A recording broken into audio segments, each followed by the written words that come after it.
तो मोदी विरोध में एजेंडा सेट किया हुआ है, ये कह रहे हैं रामदेव। आगे बढ़ेंगे। अग्निपथ के विरोध का सबसे ज्यादा खामियाजा अगर किसी को भुगतना पड़ा है तो वो है इंडियन रेलवेज। आज भी करीब 600 ट्रेनें रद्द की गई हैं। लगातार 4 दिनों से ट्रेनें रद्द की जा रही हैं और आज कुल 597 ट्रेनें रद्द करनी पड़ी। इनमें 208 मेल एक्सप्रेस लंबी दूरी की गाड़ियां हैं, जबकि 379 पैसेंजर ट्रेन हैं। पिछले 4 दिनों में 2000 ट्रेनें रद्द की जा चुकी हैं।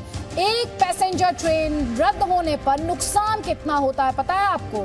4 से 5 लाख रुपयों का नुकसान होता है। मेल एक्सप्रेस गाड़ी अगर रद्द की जाती है तो रेलवेज को 8 से 10 लाख रुपयों का नुकसान होता है। वहीं राजधानी और शताब्दी जैसी ट्रेन अगर रद्द होती है तो 18 से 20 लाख रुपयों का नुकसान होता है। अग्निपथ के विरोध की वजह से रेलवे का आप समझ लीजिए 500 करोड़ से ज्यादा का नुकसान हो चुका है।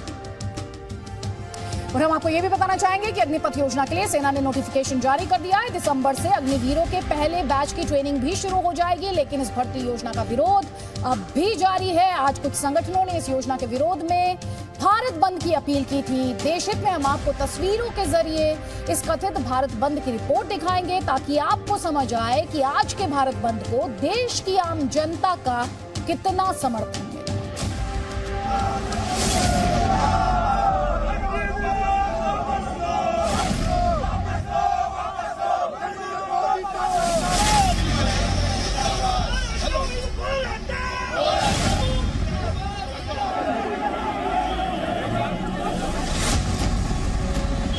रेलवे ट्रैक पर प्रदर्शनकारियों का कब्जा, सड़कों पर लंबा जाम, जगह जगह पुलिस का फ्लैग मार्च। ये तस्वीरें उस कथित भारत बंद की हैं, जिसे अलग अलग संगठनों ने अग्निपथ के विरोध के तौर पर बुलाया था। हमारे छोटे भाई हैं, उनके साथ यह अन्याय हम नहीं होने देंगे। प्रोटेस्ट अग्निपथ को लेकर या राहुल गांधी अग्निपथ को लेकर है, अग्निपथ को लेकर है। गांधी और राहुल गांधी जी के विचार है, राहुल गांधी जी की आवाज है।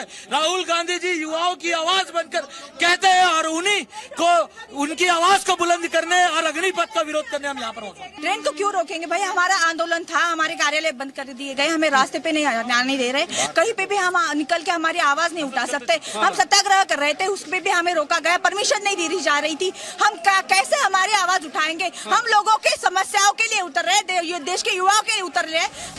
हालांकि सेना पहले ही साफ कर चुकी है कि वो अग्निपथ पर पीछे नहीं हटेगी। जिन युवाओं को वर्दी पहनने का सपना पूरा करना है वो प्रदर्शन छोड़ तैयारियां शुरू कर दें। Coming to roll back of the scheme, no. And why should it be rolled back? It is the only progressive step to make the country young. सेना की इस चेतावनी का असर भी इस कथित भारत बंद पर साफ नजर आया।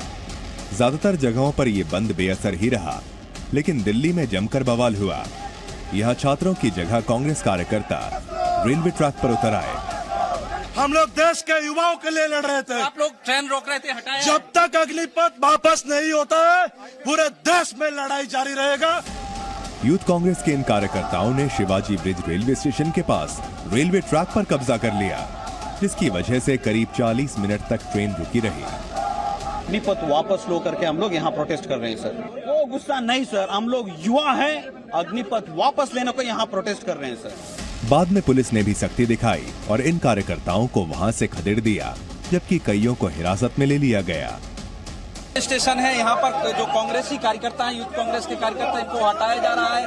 पहले ये बगल में ट्रैक पर उतर गए थे, ट्रैक भी हम दिखा रहे हैं। देखिए इस जगह पर इन्होंने कुछ देर के लिए एक ट्रेन रोक दी थी, लेकिन तुरंत फोर्स पहुंची और फोर्स ने उनको हटाया। ये जो तिलक ब्रिज रेलवे स्टेशन है, इससे आगे ये ट्रेन नई दिल्ली के लिए जाती है, तो इस जगह पर ट्रेन को रोका गया, लेकिन फोर्स तुरंत ही पहुंची और स्टेशन से इनको अलग कर दिया गया। प्लेटफॉर्म से अब इनको हटाया जा रहा है। भारत बंद के ऐलान के बाद आज देश भर के अलग अलग शहरों में कैसे हालात रहे, ये आप इन तस्वीरों के जरिए देख सकते हैं। हालांकि भारत बंद के मद्देनजर राज्यों में अलर्ट जारी कर दिया गया था। कोलकाता से लेकर रांची और दिल्ली से लेकर उन्नाव तक सुरक्षा चाक चौबंद कर दी गई थी। उपद्रवी रेलवे को नुकसान न पहुंचा सकें, इसके लिए जीआरपी और आरपीएफ को भी मोर्चे पर उतार दिया गया।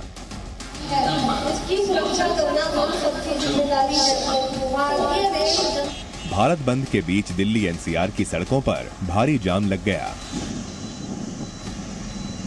सुबह से ही दिल्ली नोएडा दिल्ली फ्लाईवे, आनंद विहार, सराय काले खां, प्रगति मैदान समेत दिल्ली के कई इलाकों में लंबा जाम नजर आया। सबसे खराब हालात दिल्ली गुरुग्राम बॉर्डर पर नजर आए, जहां लोग काफी देर तक जाम में ही फंसे रहे। अग्निपथ योजना का सबसे ज्यादा विरोध बिहार में ही हुआ था। आगजनी और तोड़फोड़ की सबसे ज्यादा तस्वीरें भी बिहार से ही सामने आई थीं। ऐसे में बिहार में पुलिस पूरी तरह अलर्ट नजर आई। रेलवे स्टेशनों पर भी पुलिस की तैनाती बढ़ा दी गई, जगह जगह फ्लैग मार्च निकाला गया। पुलिस की सख्ती का ही असर रहा कि बिहार में हिंसक प्रदर्शन की ना के बराबर घटनाएं ही सामने आईं। बिहार के साथ साथ झारखंड में भी सुरक्षा चाक चौबंद नजर आई। पश्चिम बंगाल में अग्निपथ योजना के खिलाफ भारत बंद के आह्वान के चलते हावड़ा में भी सुरक्षा के पुख्ता इंतजाम किए गए। कड़ी चेकिंग के बाद ही लोगों को आगे जाने दिया गया। हम आपको तस्वीरें दिखा रहे हैं हावड़ा की, और हमारे पीछे आप देख सकते हैं हावड़ा ब्रिज है, और आपको दिखेगा किस तरह यहाँ पर जनजीवन पूरी तरीके से सामान्य है। यातायात की सेवाएं बिल्कुल नॉर्मल है।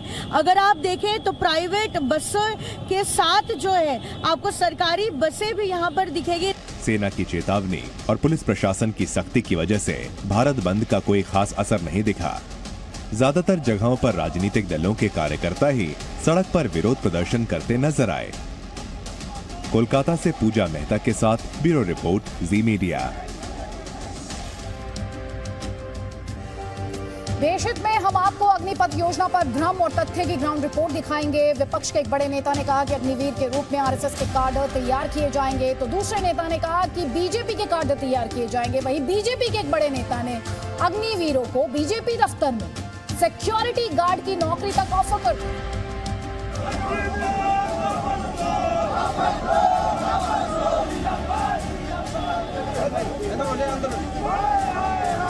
बीजेपी के ऑफिस में सिक्योरिटी रखना है तो मैं अग्निवीर को प्राथमिकता दूंगा। अग्निपथ स्कीम का मतलब no rank no pension. Coming to roll back of the scheme, no. 4 साल का ट्रेनिंग देके, स्टाइपेंड देके, इलेक्शन तक इनको एंगेज करने के लिए आप ये काम कर रहे हैं। इन चेहरों को देखिए, ये सब भारतीय सियासत के जाने पहचाने चेहरे हैं। देश के युवाओं को इनसे बेहतरी की उम्मीद है, सम्मान की उम्मीद है, भरोसे की उम्मीद है, ऐसे भरोसे की जो उन्हें अग्निपथ पर चलने का हौसला दे। लेकिन ये हस्तियां भरोसे की जगह दे रही हैं ऐसे बयान जो भावी अग्निवीरों के लिए अपमान से कम नहीं है। अब आपको सबसे पहले चेहरे से मिलवाते हैं। ये हैं कैलाश विजयवर्गीय, भारतीय जनता पार्टी के राष्ट्रीय महासचिव। लेकिन अग्निवीरों पर ये कुछ ऐसा बोल गए कि खुद तो घिरे ही पार्टी की भी फजीहत करवा ली। सवाल भरी जवानी में रिटायर होने वाले अग्निवीरों के भविष्य और रोजगार का था। कैलाश विजयवर्गीय बोले कि अगर उन्हें बीजेपी दफ्तर में सिक्योरिटी गार्ड भी रखना पड़े तो वो अग्निवीरों को ही प्राथमिकता देंगे। किसी भी मुझे अगर इस ऑफिस में बीजेपी के ऑफिस में सिक्योरिटी रखना है तो मैं अग्निवीर को प्राथमिकता दूंगा। विजयवर्गीय के इस बयान पर सियासत शुरू हो गई। इस मुद्दे पर पहले से ही केंद्र सरकार और बीजेपी को घेर रही कांग्रेस को एक और मौका मिल गया। अग्निपथ स्कीम का मतलब नो रैंक नो पेंशन और 4 साल की सेवा के बाद भरी जवानी में रिटायरमेंट का टेंशन। इसके अलावा अग्निपथ की स्कीम कुछ भी नहीं है। आम आदमी पार्टी ने भी कैलाश विजयवर्गीय के बयान को हाथों हाथ लिया। दिल्ली सरकार में मंत्री गोपाल राय ने विजयवर्गीय के साथ साथ बीजेपी पर भी जमकर निशाना साधा। गोपाल राय अग्निपथ योजना के खिलाफ आयोजित प्रदर्शन में हिस्सा लेने जंतर मंतर पहुंचे थे। बीएसपी सुप्रीमो मायावती ने भी कैलाश विजयवर्गीय पर जमकर निशाना साधा और बीजेपी पर अग्निवीरों के अपमान का आरोप लगा दिया। लेकिन जो पार्टियां कैलाश विजयवर्गीय के बयान को सेना का, सैनिकों का अपमान बता रही थीं, अब जरा उनकी कारस्तानी भी देख लीजिए। कांग्रेस के सीनियर नेता मल्लिकार्जुन खड़गे ने अग्निवीरों को ही नहीं, सेना पर भी सवाल उठा दिए। क्या कहा, आप भी सुनिए। 46,000 युवकों को वो क्या तैयार करके आरएसएस में लाना चाहते हैं, मुझे तो मालूम नहीं। हमारे डिफेंस में कम से कम लाखों वैकेंसीज हैं।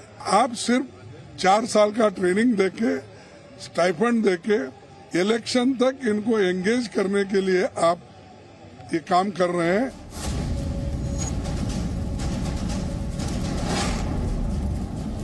सेना एक ऐसी जगह है जहां युवाओं में अनुशासन के साथ साथ देश के लिए मर मिटने का जज्बा भी पैदा किया जाता है। देखिए, फौज के अंदर unlike any other service in the country, जैसे माँ अपने बच्चे के साथ अम्बिलिकल कॉर्ड जुड़ जाता है ना, वो परमानेंट जुड़ा रहता है। तो हमारा जो साथ है वो वूम टू टूम है ना। हमारे साथ एक बार जो जुड़ गया वो जुड़ गया। जाहिर है, जब एक बार कोई अग्निवीर देश सेवा की शपथ लेगा, वर्दी पहनेगा, तो वह भारतीय सेना के गौरवशाली परंपरा का हिस्सा भी बन जाएगा। ये परंपरा सिखाती है कि एक फौजी देश के प्रति अपने दायित्वों से कभी भी रिटायर नहीं होता। जाहिर है, अग्निवीरों के रूप में हर साल रिटायर होने वाले हजारों ट्रेंड युवा भी इस देश के लिए पूंजी ही साबित होंगे। ब्यूरो रिपोर्ट, जी मीडिया। लाख टके का सवाल यह है कि आखिर अग्निपथ योजना के खिलाफ नौजवानों का गुस्सा कैसे भड़क उठा? क्या किसी ने आग लगाने की कोचिंग तो नहीं दी थी? जी न्यूज को पता चला है कि बिहार में सेना की अग्निपथ योजना के खिलाफ प्रदर्शन में कई कोचिंग सेंटर्स हैं जो शक के घेरे में हैं। आरोप लग रहे हैं कि कोचिंग संस्थानों में ही युवाओं को हिंसक प्रदर्शन के लिए भड़काया गया। पटना से गया तक ऐसे कई कोचिंग संस्थानों के लोगों के खिलाफ FIR भी दर्ज की गई है।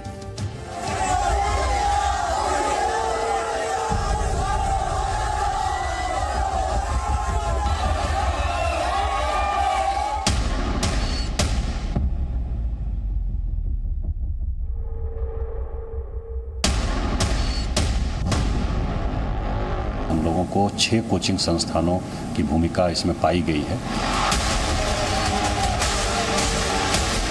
मैंने खुद लड़कों से कहा था कि आप रेल रोको, लेकिन रेल की पटरी कबाड़ना और रेल में आग लगाना किसी भी दृष्टिकोण से शोभा नहीं देता है। अग्निपथ पर कोचिंग संस्थानों से साजिश।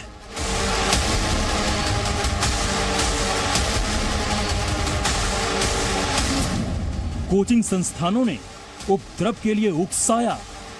टाइगर कोचिंग संस्थान है मनेर में, और एक दानापुर में भी कोचिंग संस्थान है, मसौड़ी के 4 हैं। तो इन लोगों पर FIR दर्ज हुआ है। कौन दे रहा है आग लगाने की कोचिंग?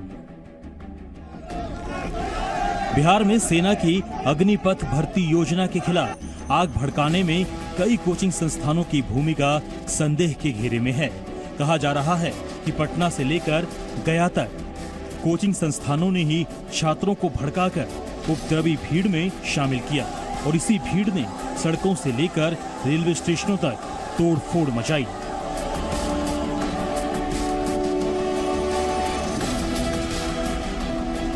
मसौड़ी रेलवे स्टेशन पर 18 जून को हुई इस तोड़फोड़ की वारदात के पीछे भी कोचिंग संस्थानों का नाम सामने आ रहा है। कहा जा रहा है कि जिन कोचिंग संस्थानों में छात्रों को अनुशासन और सफलता के गुर सिखाए जाने थे, उन्हीं संस्थानों में छात्रों को हिंसा भड़काने के लिए उकसाया गया। हिंसा मामले में अब तक पटना जिले के 6 कोचिंग संस्थानों की भूमिका संदिग्ध पाई गई है। इनमें से 4 कोचिंग संस्थान मसौड़ी के हैं। मसौड़ी के यथार्थ, DDS, आसरा और आरक्षण कोचिंग संस्थानों के खिलाफ FIR दर्ज कर जांच शुरू कर दी गई है। देखिए, इस वक्त हम इस गली में मौजूद हैं जहां पर बहुत सारे कोचिंग सेंटर्स हैं। उसमें से एक यथार्थ क्लासेस भी यहां पर मौजूद है, और जो शिकायत थाने में की गई थी मजिस्ट्रेट की तरफ से, उसमें ये लिखा गया था कि कई ऐसे कोचिंग संस्थान हैं जो छात्रों को भड़काने का काम कर रहे थे, और उनमें से ही एक कोचिंग सेंटर ये भी था। पटना पुलिस के रडार पर अब भी कई कोचिंग संस्थान हैं। वीडियो फुटेज के आधार पर ऐसे संस्थानों को चिन्हित करने का काम चल रहा है। दानापुर और मनेर के भी एक कोचिंग संस्थानों की भूमिका की जांच की जा रही है। मनेर के टाइगर कोचिंग और दानापुर के निरंजन कोचिंग के मालिकों से पूछताछ की जा रही है। 18 जून को मसौड़ी में जो हिंसा हुई, अग्निपथ विरोध को लेकर, उस पूरे मामले में पटना पुलिस और प्रशासन ने कई कोचिंग सेंटर्स के खिलाफ मुकदमा भी दर्ज किया है और जो एग्जीक्यूटिव मजिस्ट्रेट ने थाने में शिकायत की उसमें डीडीएस कोचिंग सेंटर का भी नाम शामिल था। और आप देखिए इस वक्त इस पूरे इलाके में इस तरह के जितने कोचिंग सेंटर हैं आज बंद पड़े हैं। डीडीएस कोचिंग सेंटर भी यहां पर बंद किया गया है। बताया जा रहा है कि कोचिंग संस्थानों में छात्रों को सुनियोजित तरीके से विरोध के लिए उकसाया गया। उपद्रव मामले में गिरफ्तार किए गए लोगों के मोबाइल पर कुछ कोचिंग संस्थानों के वीडियो फुटेज और व्हाट्सएप संदेश मिले हैं। इन्हीं वीडियो फुटेज और व्हाट्सएप मैसेज के आधार पर हिंसा के पीछे कोचिंग सेंटरों की भूमिका का खुलासा हुआ।